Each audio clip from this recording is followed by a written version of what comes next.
সরকার যেমন গণমাধ্যমকে খেয়ালখুশি মতো নিয়ন্ত্রণ করতে পারবে না, মালিক তেমনি সাংবাদিকদেরকে ব্যবহার করতে পারবে না, সাংবাদিকের কলম তেমনি ব্ল্যাকমেলিং এর জন্য কেউ ব্যবহার করতে পারবে না। আমাদের দেশে আমরা এখনো পর্যন্ত গণমাধ্যম জগৎকে কোনো প্রাতিষ্ঠানিক আকারে দাঁড় করতে পারিনি।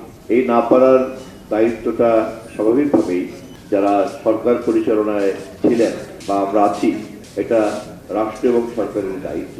সারা পৃথিবীতে উন্নত দেশগুলিতে গণমাধ্যম জগৎ এখন একটা সম্মিলিত জগৎ।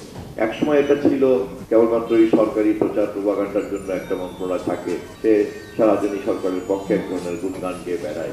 এটাই ছিল তৎকালীন সময়কার তথ্য মন্ত্রণালয়ের কাজ। কিন্তু এখন তথ্য ব্যবস্থাপনাটা কিন্তু ইম্পর্টেন্ট, প্রপাগান্ডাটা ইম্পর্টেন্ট না। আর আধুনিক তথ্য ব্যবস্থাপনা মানেই এটা একটা ডিজিটাল প্ল্যাটফর্ম বেসড ডিজিটাল জার্নালিজমে প্রবেশ করেছে। সেটা প্রেস হোক, সেটা অনলাইন হোক, সেটা ইলেকট্রনিক হোক, সেটা ওভার দ্য টপ হোক, যাই হোক না কেন। কিন্তু এই প্রতিষ্ঠানগুলিকে যে সমস্ত ব্যক্তিগত প্রতিষ্ঠানের কর্মকর্তা, সাংবাদিক, কর্মচারী হিসাবে যে জনবলটা তারা লালন পালন করেন, সেখানে একটা গার্মেন্টস শিল্পকেও যেমন করে শ্রম আইনের মাধ্যমে চলতে হয়, ঠিক তেমন কোনো আইনের আওতায় আনা যায় না।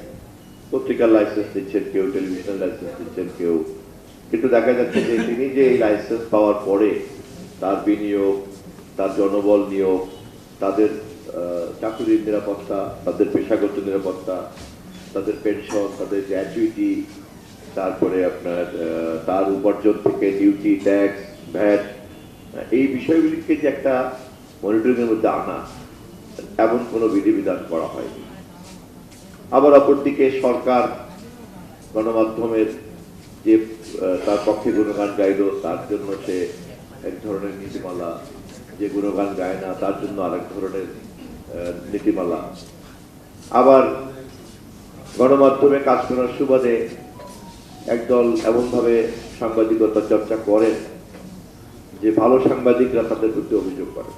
ভালো সাংবাদিকরা বলেন যে ভাই, সাংবাদিক কারা এটা আগে ঠিক করে দেন, আমি এত কষ্ট করি, আমি এত সব ধরনের সুযোগ সুবিধা বাদ দিয়ে মহান পেশায় আসলাম, অথচ সাংবাদিকতার নামে যা চলছে তা আপনারা যেহেতু দমন করছেন না, এটা করেন। এবং খোঁজনীতিকে দেখা যায় যেরকম এক ধরনের সাংবাদিকতার নামে অপতৎপরতা, অপসাংবাদিকতা হয়। এবং সব মিলিয়ে আমি সব পক্ষের কথাই বললাম যে এক ধরনের নৈরাজ্যকর পরিস্থিতি তৈরি হয়েছে। কিন্তু আশার দিক হচ্ছে এই যে সকল পক্ষের মধ্যেই আমরা একটা সমঝোতা তৈরি করতে পেরেছি অনেকটা। ইতিমধ্যেই মাননীয় প্রধানমন্ত্রীর সঙ্গেও সম্ভবত মালিকরা দেখা করেছেন, সম্পাদকরা দেখা করেছেন, কিছুদিনের মধ্যেই টেলিভিশনের অংশীদাররা দেখা করবেন। তথ্য মন্ত্রণালয়ের পক্ষ থেকে আমরা একের পর এক অংশীদারদের সঙ্গে কথা বলছি, সাংবাদিকদের সঙ্গে তো নিয়মিতই কথা হচ্ছে। যখনই আমরা এটাকে একটা আধুনিক গণমাধ্যম কমিশনের অধীনে বিধিবিধান এবং নিয়ম নীতির মধ্যে নিয়ে আসতে পারবো, তখনই কোনো পক্ষই কোনো পক্ষকে আর এক্সপ্লয়েট করতে পারবে না। সরকার যেমন গণমাধ্যমকে খেয়ালখুশি মতো নিয়ন্ত্রণ করতে পারবে না, মালিক তেমনি সাংবাদিকদেরকে ব্যবহার করতে পারবে না, সাংবাদিকের কলম তেমনি ব্ল্যাকমেলিং এর জন্য কেউ ব্যবহার করতে পারবে না। যার যার জায়গায় সকলেই যেমন স্বাধীনতা এবং মর্যাদা ভোগ করবেন, তেমনি প্রত্যেককেই কোনো না কোনো একটা জবাবদিহিতার মধ্যে থাকতে হবে, সরকার সহ। এবং এই যে জবাবদিহিতার সংস্কৃতিকে নিশ্চিত করে একটা প্রাতিষ্ঠানিক কাঠামো তৈরি করতে পারা, এটাই কিন্তু হচ্ছে এই মুহূর্তে তথ্য মন্ত্রণালয়ের অগ্রাধিকার। তথ্য মন্ত্রণালয় এখানে যারা অংশীদারদের সংখ্যা কিন্তু অনেক। মনে করেন দেশে অনেকগুলি পত্রিকা লাইসেন্স প্রাপ্ত, অনেকগুলি টেলিভিশন লাইসেন্স প্রাপ্ত, এতগুলি সাংবাদিক এখানে কাজ করে, তাদের চাকরির নিরাপত্তা দেয়া, তারপরে বিজ্ঞাপন বন্টন, তারপরে ক্রয়পত্র বন্টন, তারপরে সাংবাদিকদেরকে কোনো উপকার করতে চাইলে পরে যে কে সাংবাদিক আর কে সাংবাদিক না, কার আগে পাওয়া উচিত, কার আগে পাওয়া উচিত না, এটা একটা ডাটাবেস থাকতে হবে অ্যাকসেপ্টেবল।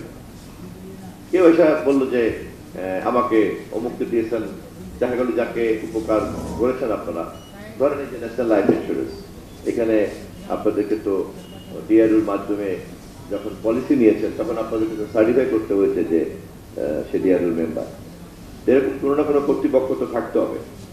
তারপরে আবার উনি এখন চেক পলিসি অনুযায়ী চেক হস্তান্তর করছেন, তারপরে ন্যাশনাল লাইফ ইন্স্যুরেন্স কোম্পানি অন্যান্য কোম্পানির চেয়ে অনেক বেশি আস্থাবান এবং অনেকেই তার প্রতি আস্থা বাড়বে। কিন্তু যদি এই কাজটা না করতেন তাহলে ইডরাকে কিন্তু এখানে হস্তক্ষেপ করতে হতো, তাই না? তার মানে এক ধরনের জবাবদিহিতার মধ্যে তো আমাদের থাকতেই হবে। তা আমি আপনাদেরকে অনুরোধ করবো, বরং এই জবাবদিহিতার ব্যবস্থাই কিন্তু আমাদের সকলকে দায়িত্বশীল করে ফেলে। ন্যাশনাল লাইফ ইন্স্যুরেন্স কোম্পানি আজকে যে এই চেকটা হস্তান্তর করলেন, এটা নিশ্চয়ই তাদের সৎ ব্যবসা বাণিজ্যের নীতি, কিন্তু একই সঙ্গে যদি উনি না করতেন, না করলে কিন্তু তাকে আইনের মুখোমুখি করা লাগতো। সেই আইন আছে এবং এই যে আইন অনুযায়ী সেবাগুলি বন্টন করা হয়, প্রদান করা হয় এবং এটাকে যে বাধ্যবাধকতার মধ্যে রাখা হয়, এর জন্য যে প্রতিষ্ঠানগুলি কাজ করে সেই প্রতিষ্ঠানগুলি গড়ে তোলাই কিন্তু হচ্ছে একটি গণতান্ত্রিক সৎ রাজনৈতিক সরকারের কাজ। গণতন্ত্র তো কেবলমাত্র ভোটের দিনের কাজ না। দুই ভোটের মাঝখানে জনগণের প্রত্যাশা পূরণ করার জন্য সরকার, রাষ্ট্র সহ সকল প্রতিষ্ঠানকে একটা বাধ্যবাধকতার মধ্যে রাখা, জনগণের চাহিদার মধ্যে যাতে সে থাকতে বাধ্য হয়, সেই ধরনের প্রতিষ্ঠানগুলিকে গড়ে তোলাই হচ্ছে কিন্তু একটি গণতান্ত্রিক সরকারের প্রধান কাজ। ডিআরইউকে আমি ধন্যবাদ জানাই যে তারা তাদের পেশাগত দাবি দেওয়া আদায় করার যে কাজকর্ম করছেন, তার পাশাপাশি এই ধরনের সৃজনশীল আইডিয়া বের করেছেন যে অন্যান্য যে ব্যক্তিগত উদ্যোগ, যেমন ন্যাশনাল লাইফ ইন্স্যুরেন্সের যে ব্যবসায়িক উদ্যোগ, সেই উদ্যোগের সঙ্গে ডিআরইউর কর্মীদের যে নিরাপত্তার একটা ধারণা, এই দুটোকে যে তারা সংযোগ করতে পেরেছেন, এখানে তো সরকারের কিছুই করা লাগে না। উনিও ইন্স্যুরেন্স কোম্পানির ব্যবসা করছেন, তিনিও যেমন গ্রাহক খুঁজে বেড়াচ্ছেন, আবার আপনাদেরও এরকম বীমা পলিসি নেওয়া দরকার এবং আপনারা পরস্পর উনিও মনে করছেন একটা ভালো একটা ক্লায়েন্ট পাবেন, আপনারা মনে করছেন যে এটা একটা নির্ভরযোগ্য বীমা প্রতিষ্ঠান।